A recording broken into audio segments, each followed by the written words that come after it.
Bonjour tout le monde, aujourd'hui on va parler du merveilleux et du sacré en Provence. Il y a beaucoup à dire, je vais tâcher d'être succinct, enfin, si j'y arrive. Tout commence par la transmission orale, ce qu'on appelle en ethnologie la littérature orale, c'est-à-dire la transmission des contes, par l'oralité bien évidemment, et il y a ce qu'on appelle des institutions de transfert, c'est-à-dire le soir à la veillée, ou les travaux, les divers travaux agricoles, ou l'élevage, ou par exemple le dévidage des vers à soie. Et la vieille Renaude, la vieille Renaude, dans les mémoires et racontes de Mistral, elle-même raconte les moments où ils avaient droit, tous ces enfants, aux contes, au moment où l'on apprend des tas de choses merveilleuses sur la Provence, des fois des choses qui effraient, des choses qui font plaisir et des choses des fois qui créent la stupéfaction ou l'épouvante. Et Mistral se souviendra de tous ces contes et vous le connaissez maintenant, je vous en ai parlé, pour lui c'est très important, le patrimoine, il faut transmettre des choses aux générations.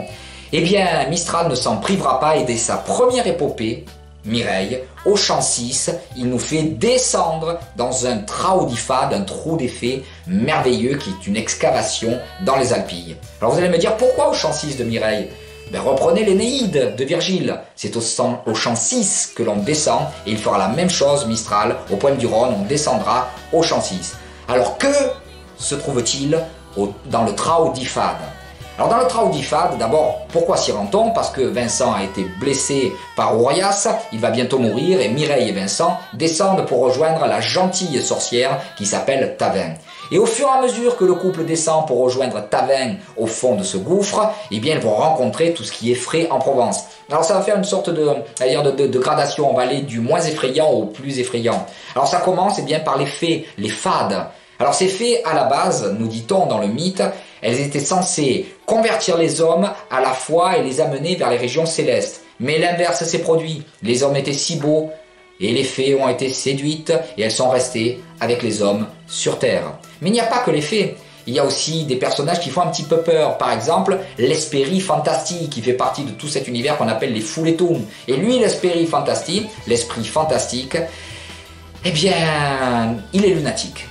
Des fois, il est de bonne humeur et tout se passe bien dans votre maison. Le feu prend bien dans la cheminée, la cuisine est bonne, on ne sait pas pourquoi, tout est bien rangé, tout propre. Ça, c'est l'Hespérie Fantastique qui le fait. C'est merveilleux. Ben oui, par définition, c'est merveilleux. Mais les jours où il est de mauvaise humeur, l'Hespérie Fantastique, alors là, vous avez les portes qui claquent, les pots qui se cassent, les verres qui se brisent. Alors là, il n'y a rien à faire, laissez-le tranquille, on attend que ça passe. Il a un petit côté aussi un peu voyeur, l'Hespérie Fantastique.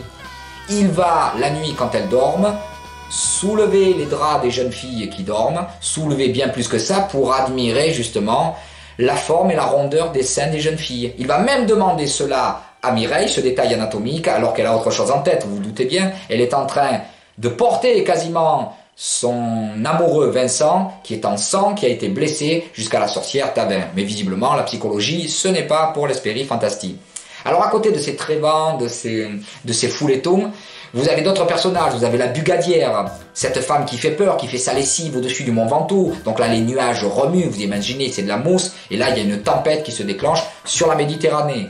Attention aux marins à ce moment-là, qu'ils se recommandent à Notre-Dame de la Garde, parce que là la mer va être déchaînée. Il y a également tout ce qu'on appelle justement les gens qui ont fait le pacte, idée très mistralienne. Faire le pacte, généralement le pacte avec le diable. Il y a des gens aussi qui ont créé des malheurs en Provence, comme la vieille. Alors qui est la vieille? La vieille était une gardeuse de brebis, et un jour elle s'est moquée de Février, parce que Février n'avait pas été très froid cette année. Donc elle le provoque en lui disant « Ah, tu n'as pas été très froid cette année, mois de février ». Elle aurait dû se méfier, parce qu'il restait 3 jours en février. Et février, le mois de février, furieux, va aller voir son ami, son voisin, le mois de mars, et lui dire « Prête-moi tes 3 premiers jours ». Et avec mes 3 jours à moi qui me restent et tes 3 premiers jours, ces 6 jours-là vont être terribles en Provence et je vais tuer les brebis de la vieille par le froid. Et c'est ce qui se passe. Les oliviers vont geler, les brebis vont mourir et depuis, ce sont les jours les plus froids en Provence qu'on appelle les jours de la vieille. Les jours de la vieille. Et pendant ces jours-là, il se passe des choses très très bizarres. Vous avez notamment des messes lugubres où les trévents, les fantômes, rentrent dans les églises sans qu'il n'y ait personne. Ce ne sont pas des paroissiens, mais des morts qui reviennent des enfers, ou du moins de l'au-delà, et seul l'officiant, le curé ou le pseudo-curé, est le vivant de cette messe lugubre. Vous n'avez pas que ces gens-là dans le Traudifade. Vous avez le Chin de Cambao, le chien de Cambao qui veut engloutir la lune. Vous avez le baron Castillon qui effraie tout le monde parce que la nuit, vous entendez le galop de son cheval passer à côté de votre masse. Vous avez également le Nègre Banaru, c'est-à-dire le diable. Et le diable, généralement, se sert de cette faiblesse humaine qui est la cupidité. Parce que le diable propose aux cupides d'aller voir la Cabre d'Or. Alors, qui est-elle la Cabre d'Or ? Que dit le mythe ? Eh bien, on dit que les Sarrasins, avant de repartir ensuite lors de la Reconquista, l'équivalent espagnol, je veux dire, eh bien, auraient fondu tout leur or, en auraient fabriqué une chèvre, une cabre, donc une chèvre en or, et l'auraient cachée quelque part dans le sol provençal. Oh, le beau mythe et le beau rêve pour tout archéologue provençal. Le problème, c'est que ce n'est pas un rêve, c'est un cauchemar, parce qu'une fois que vous êtes près de la chèvre d'or, vous êtes damné, et le diable ensuite peut vous rosser. Là, on est dans les enfers, je vais dire terrestres. Sortons du Traudifade, comme vont faire Mireille et Vincent à la fin du chant 6 de Mireille, et allons maintenant dans des enfers, on va dire, plus aquatiques, c'est-à-dire le Rhône. Dans le Rhône, vous avez deux monstres diaboliques très opposés. Vous avez le diable qui fait peur, sous la forme d'une tarasque, tarascon, ça tombe sous le sens. Vous pouvez l'admirer dans le Muséum latin, dans la salle justement des contes, des superstitions, des croyances. En gros, c'est une sorte de dinosaure avec des pointes sur son dos rond. Et c'est Sainte Marthe, dont je vais vous rappeler l'existence, qui va nous délivrer de ce monstre effrayant. Mais je vais vous dire, tant que le diable est effrayant, il n'est pas très dangereux parce qu'il est repoussant. En revanche, les jeunes filles qui écoutez cette vidéo, méfiez-vous de l'autre vision du diable, l'autre forme du diable dans le Rhône, qui s'appelle le drac. Alors le drac, c'est l'inverse. C'est un magnifique jeune homme qui, lorsque vous vous promenez, chère jeune fille, près du Rhône, va sortir, va montrer son visage surnaturel, c'est-à-dire plus beau que les autres hommes, va donner une vision de ce que peut être une beauté masculine au-delà de la beauté terrestre, et surtout, c'est un beau parleur. N'écoutez pas le drac. Vous allez être séduite, vous allez être attiré par lui, vous allez plonger dans le Rhône, et là, il va vous amener jusque chez lui au fond du Rhône. Vous êtes morte. Donc on se méfie du drac encore plus de là que de la tarasque. Voilà cet univers très infernal, vous allez me dire, très merveilleux, très fantastique aussi de la Provence, mais qui n'est pas du tout incompatible cette fois-ci avec le sacré. Alors ce n'est pas un chauvinisme, mais si je vous dis que la Provence est une terre particulièrement sacrée, c'est qu'il y a des raisons à la fois dans la tradition et quelque part dans l'histoire. L'histoire, je mets beaucoup de guillemets, puisqu'on a très peu de vérifications au niveau de l'exégèse, notamment biblique. Mais la tradition nous raconte que, là je vous emmène dans l'Évangile et dans le Nouveau Testament, que les disciples ou certains disciples du Christ vont être expulsés de Terre Sainte sur un bateau. Un bateau, je vais dire un navire. Le navire se dit la nao, c'est féminin en provençal. Et si je vous dis que ce bateau était petit, que ce navire était petit, avec la construction morphémique dont on a l'habitude, on va mettre un suffixe, ça va donner la navette. Et oui, vous avez compris, le biscuit provençal, la navette, c'est la commémoration de ce petit bateau sur lequel étaient jetés les disciples du Christ. Alors cette navette, elle contient des disciples du Christ qui ont pu être identifiés selon la tradition. Donc vous avez Sidoine, vous avez Trophime, vous avez Marcel, vous avez Eutrope, vous avez celui qui a donné le Graal pour récupérer le sang du Christ, qui est Joseph d'Arimathie. Et vous avez les fameuses trois Maries, Marie Jacobée, Marie Salomé et Marie Madeleine.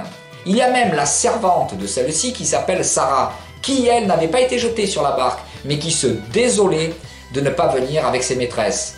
Conséquemment, l'une des maries va jeter son voile dans la mer, le voile va aller jusqu'au pied de Sarah, il va se transformer en radeau, Sarah va mettre le pied dessus, et ensuite le radeau va amener Sarah jusque dans la barque, jusque dans la navette. D'ailleurs, vous la connaissez cette Sarah, vous pouvez la voir, c'est elle qu'on appelle la Vierge Noire et qui se trouve dans la crypte des Saintes Maries de la mer. C'est la sainte patronne des Gitans.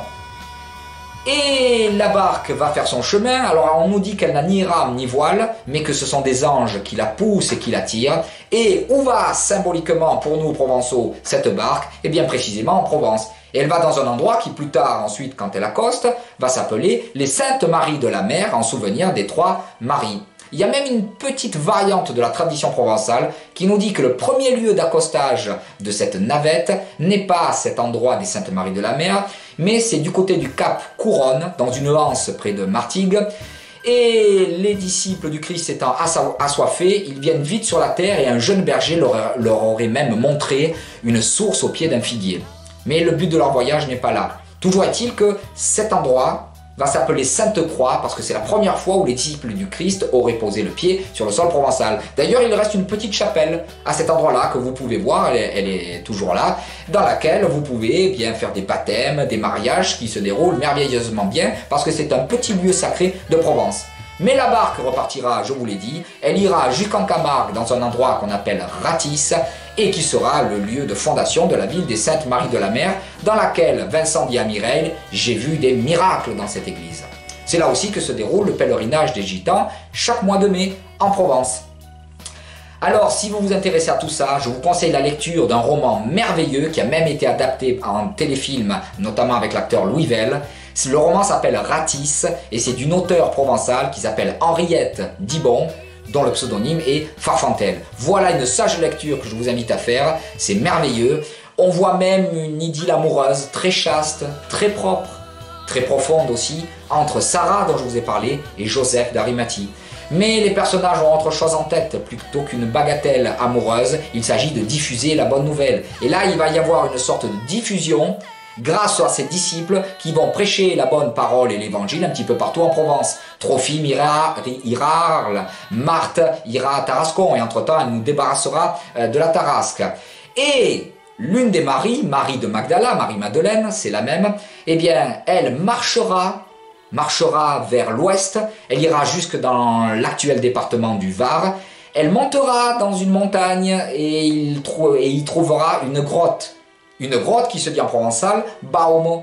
La sainte baume veut dire la sainte baume, la sainte grotte dans laquelle Marie-Madeleine aurait fini ses jours. Et cet endroit, c'est un lieu de pèlerinage depuis longtemps en Provence.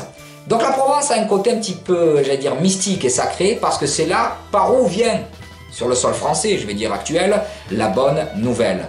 Et quand il faudra fonder des monastères notamment, dans divers ordres, la Provence sera une terre d'accueil sur laquelle on va vraiment planter, je veux dire plantacadie, comme on dit en provençal, planter cheville, s'installer. Lors de la diffusion de l'ordre cistercien, eh bien, il y aura 3 abbayes provençales, une d'ailleurs dans chaque département.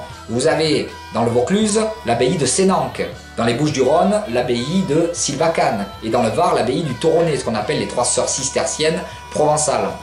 Voilà, vous voyez un petit peu cet univers très chrétien. Il n'y a pas que des chrétiens, bien sûr, en Provence, il y a des musulmans, il y a des juifs, et il y a, j'allais dire, une sorte de foyer spirituel très très intéressant en Provence, à tel point qu'on pense que les Provençaux les plus proches de Dieu ne sont pas forcément d'ailleurs des curés, ça peut être des gens qui sont en connexion avec la terre provençale. Et Mistral, une fois de plus, va nous illustrer ce mythe provençal grâce à la bouche de Tavin, dont je vous ai parlé, car Tavin va nous raconter une histoire merveilleuse au chant 3 de Mireille, qui est celle du berger du Luberon. Et le berger du Luberon, eh bien, il va être ce berger qui va convertir un curé, car il était venu se confesser de toute sa vie de pêcheur, et toute sa vie de pêcheur se résume à l'assassinat d'un petit oiseau. Le curé, n'y croyant pas, lui fait passer un test d'intelligence et lui demande d'aller pendre son manteau sur un rayon de soleil. Le berger, qui n'est pas idiot, mais simplement en confiance au sens strict, va jeter son manteau, et le manteau va tenir sur le rayon en oblique du soleil sur l'église. Et le curé a compris la leçon de Dieu. Les Provençaux sont proches de Dieu, même parfois sans aller à l'église. Curieux mélange, vous me direz, que cette culture du fantastique et du merveilleux, parfois diabolique, et du chrétien, du sacré en Provence. Ben, c'est une des composantes très hybrides, très ambiguës au sens strict de la Provence et ce qui fait aussi sa richesse culturelle. Si vous avez aimé cette richesse et cette vidéo, je suis le plus heureux des hommes et je vous dis à la prochaine vidéo. Au revoir.